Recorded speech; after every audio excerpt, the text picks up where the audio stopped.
One of the world's last frontiers may hold the first clues to our future. Temperatures are rising dramatically in some parts of Antarctica, and what's happening there may have profound implications for us. To understand it better, we return to a part of Antarctica we first visited back in 1999. John Blackstone traveled more than 10,000 miles from California to New Zealand and then to Cape Royds in western Antarctica. There he caught up with a colony of penguins for our special series, Journey to the Bottom of the Earth. At 28 degrees, this blue stretch of Antarctic Ocean is so cold, only the salt keeps it from freezing. That's just the way Adelie penguins like it. But this march of the penguins is becoming increasingly perilous. Biologist David Ainley has been studying Antarctic penguins for 12 years. He took us to Cape Royds, a spectacular place few people ever see, to show us an unexpected impact of global warming. So far, climate change has been good for the penguins of Cape Royds.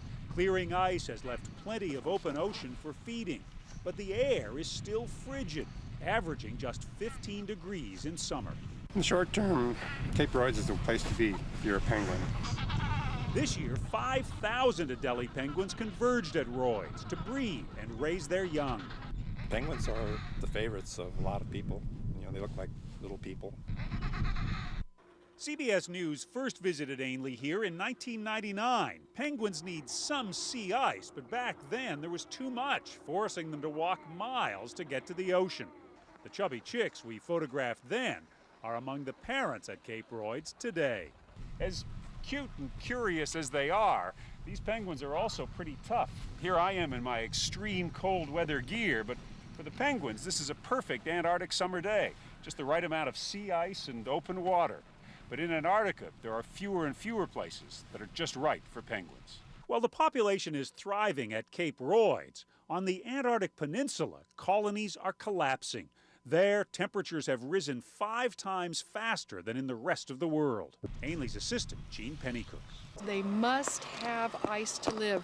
So like many songbirds require trees, if you cut down the trees, the songbirds won't be there anymore. If the ice goes away, the penguins will no longer be able to survive. When we see species like penguins having to make these changes, it's an indication that we may have to make these changes. Increasingly severe climate changes in Antarctica are having devastating effects at some of the colonies Ainley and Pennycook study. One of our colonies at Cape Bird is at the base of a very large glacier. She photographed that glacier as it rapidly melted, flooding the colony and leaving penguins struggling to keep their eggs above water. It was very sad. Then an unusual summer snowstorm buried the chicks. There's more snow and more ice, and that doesn't indicate global warming anyway. It's not so much about global warming, but about climate change. Sometimes warming is the trend, but when there's more warmth, that means there's more evaporation, and that brings more storms. For now, the complex interactions of a changing climate seem to favor this one small colony at Cape Royds. But this really is the end of the Earth, as far south as penguins can go in search of the cold climate essential to their survival. John Blackstone, CBS News, Antarctica. Tomorrow, a closer look at what's in that ice as well as under it as our journey to the bottom of the Earth continues. For half a century, Antarctica has been a giant science lab where researchers have studied everything from penguins to rocks. That was the focus when CBS News visited 9 years ago, but all that changed with climate change. Now the continent and its massive amounts of ice are offering valuable clues about global warming. John Blackstone has taken a 10,000-mile trip back to discover the secrets contained in the ice and under it for our series, Journey to the Bottom of the Earth. At the South Pole, it's 48 degrees below zero on a typical summer day.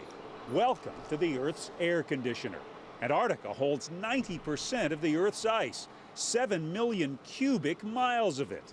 Here at the South Pole, the enormity of the Antarctic ice sheet is striking. Beneath me, the ice is 2 miles thick, and this ice sheet stretches over an area as large as the United States and Mexico combined. It's ice so thick, it buries entire Antarctic mountain ranges. It's so cold at the South Pole, the snow never melts. It just turns to ice and gets thicker. The secrets of that ice are now coming into focus. To me, the really cool thing about Antarctic ice is the bubbles in it. Those bubbles are samples of the Earth's ancient atmosphere trapped in the ice. For Ken Taylor, the ice is like a library stacked with climate records going back thousands of years. He expects his ice core samples will confirm a key argument in global warming. The current levels of greenhouse gases are much higher than they've been at any time in the last 650,000 years, and that's all due to human activity. When CBS News last visited here in 1999, the geodesic dome of the American Science Station was already disappearing under the snow. Now there's a new state-of-the-art station for dozens of scientists and support workers. It's on stilts, so it can be raised as the snow builds around it.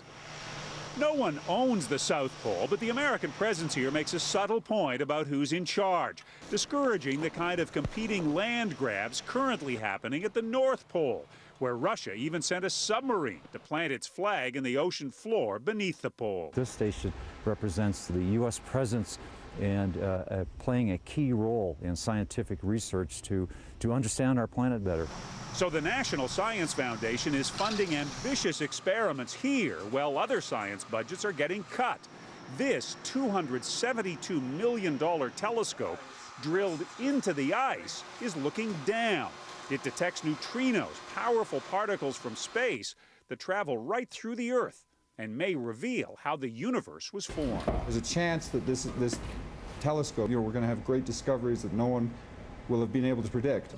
More immediate discoveries are coming under the ice in the ocean around Antarctica, from penguins to fish with antifreeze in their blood.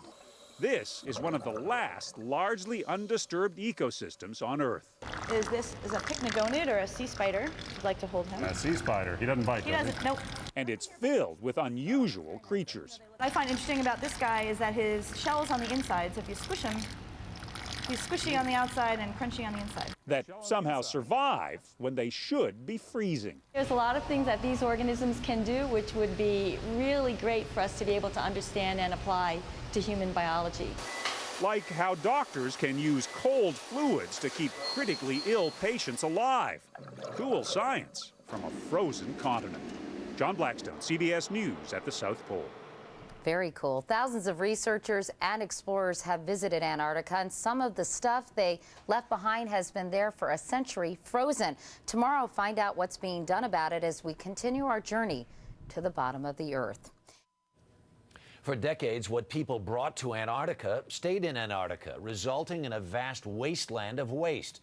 Now the continent is attracting people like never before, especially tourists, and the fight is on to protect an environment that is like no other on the planet.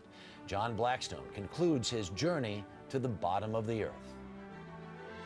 Antarctica is a land of towering mountains and vast emptiness, a pristine continent with a big garbage problem. You're the garbage man of Antarctica. Yeah, I'm the biggest trash man in the continent. So. And Mark Furnish's challenge is this.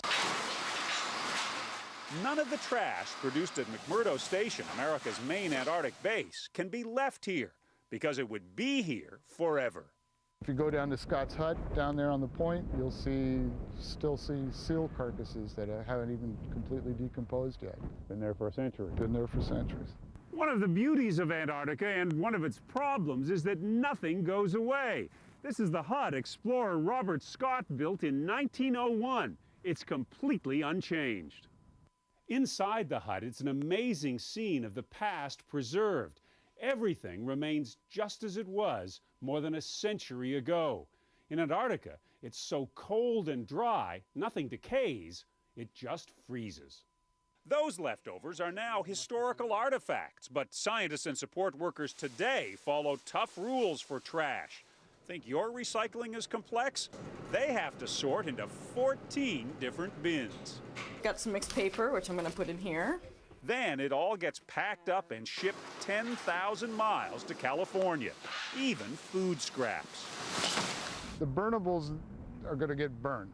Just like it says, they go to an incinerator in California. No, you cannot incinerate things here in Antarctica. You don't burn anything here. Nothing here.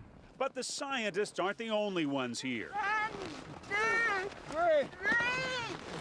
For adventurers, skiing some 800 miles to the South Pole has become a popular challenge. More than 100 have made the trek in just the last 4 months. And with global warming threatening both the penguins and the ice at the bottom of the world, thousands of tourists seem determined to see this special place while it's still here. They're coming to Antarctica by the boatload. The number of tourists has nearly quadrupled in the past decade to 37,000 last year. That worries environmental groups keeping an eye on Antarctica. Antarctica should be protected as a wilderness, perhaps the last great wilderness on the planet. It should not be turned into a kind of ecotourism Disneyland. Well, David Biederman gives America's science program high marks for environmental sensitivity. One big project is raising concern, a plan to build a nearly 1,000-mile ice road so supplies can be dragged to the South Pole Station instead of flown in. As much as we support Antarctica being used for science, I'm not sure essentially the equivalent of an interstate highway from McMurdo Station on the coast to the South Pole Station at the pole makes terribly much sense. On a continent where every footstep, every piece of litter can last forever, global warming is not the only threat. John Blackstone, CBS News, Antarctica. Scientists have been using Antarctica as a unique natural laboratory for decades. Now they're heading south to study nothing less than how the universe began. John Blackstone continues our series Journey to the Bottom of the Earth. The South Pole is barren and cold, but these days it's the hottest place on Earth for those looking deep into outer space. Brian Keating is searching the sky for signals from the beginning of time. What I study is the actual birth of the universe itself. So the very first fraction of a fraction of a fraction of a second after the Big Bang. The telescopes at the South Pole aren't looking at the stars. They're looking for faint microwave signals that have traveled billions of miles. Detecting those microwaves is easiest where the air is extremely dry and extremely cold. Right now the temperature is about -40, which is the same Celsius or Fahrenheit. And with the wind chill, it was close to -50 earlier today. On the Ross Ice Shelf, a piece of Antarctic ice the size of Texas, the little robot maneuvering among some flags could one day be making its way across another planet. It uses lasers to see. Objects at different distances show up in different colors. NASA scientists figure there's a good chance equipment will work in space if it works here. On planet Earth, the closest thing to the landscape of the Moon or Mars is here in Antarctica. So before astronauts again travel to the Moon as planned, much of the testing and training will be done in this otherworldly continent. One of the first tasks for a moon landing mission will be to establish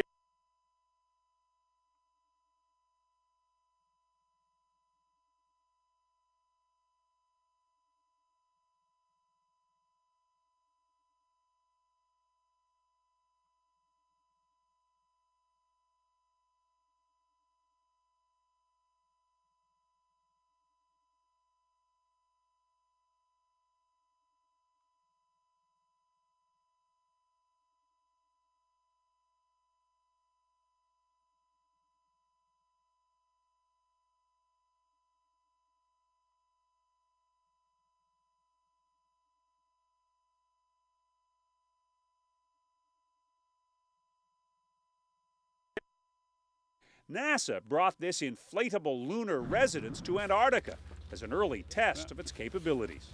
Antarctica is a good analog for the harsh conditions that NASA expects in space. Jeff Cole is helping test the shelter. With instruments inside, NASA will monitor conditions through 6 months of darkness during the upcoming Antarctic winter. Inside, you put that insulation blanket on and turn the heaters on, it's warm. The other nice thing about it is it seems to dampen the wind noise, which can be extreme here. And it works beautifully. Back at the South Pole, Stephen Meyer is looking at places so far away humans will never travel there. He's trying to find something that sounds like it could be science fiction: dark energy. And dark energy is what? The anti-gravity? Dark energy acts as an anti-gravity. It's not clear what it is, and one of the questions is, what is it? This is the human endeavor of understanding who we are, what we are, and how the universe as a whole works. Explorers first ventured to this challenging continent just over a century ago, driven by their curiosity. It's the same thing that brings scientists here today. John Blackstone, CBS News at the South Pole. Finally tonight, it never tops the list of best places to retire. Fact is, you'd probably find it at the bottom of the world anyway. It's Antarctica, and John Blackstone reports it's where one American trailblazer has decided to spend his golden years. On a volcanic ridge along the coast of Antarctica, the hiker stands out. On this frozen continent, a bow tie is an unlikely accessory to cold weather clothing. With the wind blowing, it makes it really pretty brisk. He does wear sunglasses against Antarctica's strong UV rays and blowing volcanic dust. But who is he? I'm the only dentist in Antarctica. This just started fairly recently. Yeah, last week or so.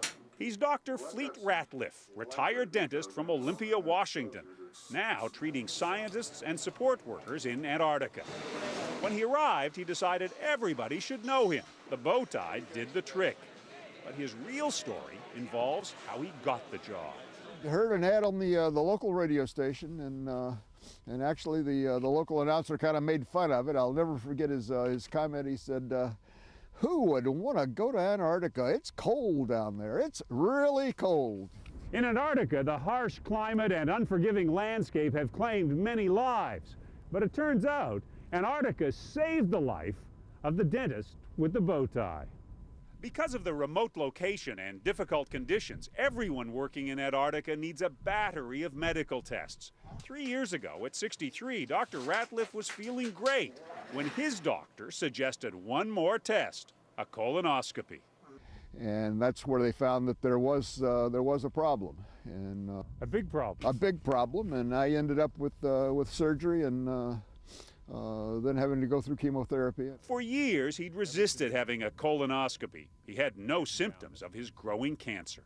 I consider myself the luckiest man on the face of the earth. And after a year of treatment and rehab, he was cleared to go to Antarctica. And as best anybody can tell, I'm completely cancer-free at this point. So, and my take on it is that it's gone, and I'm going to live a normal life. This is a normal life? This is a normal life. Just sitting here in the wind in Antarctica. Doesn't everybody do that? There are drawbacks to being here. He missed the birth of his first grandson, though the picture shows a clear resemblance. And while his family doesn't have him for the 4 months of the Antarctic summer, at least they do still have him. John Blackstone, CBS News, Antarctica. That's the CBS Evening News. For Katie Couric, I'm Harry Smith. I'll see you in the morning on The Early Show. Good night. For news 24 hours a day, click on CBSNews.com. Brought to you in part by Metamucil. A couple of changes to your daily routine can help manage your cholesterol. Join the Metamucil 30-Day Difference to see how you can start making changes for a heart-healthy lifestyle. Metamucil.